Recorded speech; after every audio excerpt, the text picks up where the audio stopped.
Social মিডিয়ায় বিয়ে দেখতে দেখতে আমি ডিপ্রেশনে চলে যাবো এমন সময় আমার একটা বিয়ে বাড়ির নেমন্তন্ন এসেছিল গাইস, তারই মেনুটা তোমাদের সাথে শেয়ার করলাম।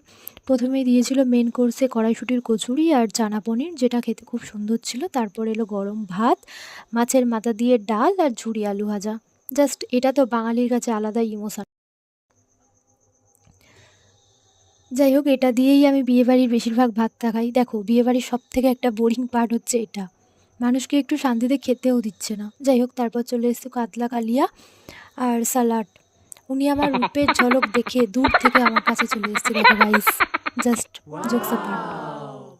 দেন চলে এসেছিলো চিকেন, তারপর এসেছিলো চাটনি আর পাঁপড়। দেখো, এটা খেতে আমার খুব ভালো লাগে, সেটা নিজের বাড়ি হোক বা বিয়ে বাড়ি। যাই হোক, প্রত্যেকটা রান্নাই খুব ভালো ছিল, খুব টেস্টি ছিল। আর তারপর চলে এসেছিলো রসগোল্লা আর আইসক্রিম। কেমন লাগলো জানিও, ভালো লাগলে সাবস্ক্রাইব করো। Thank you.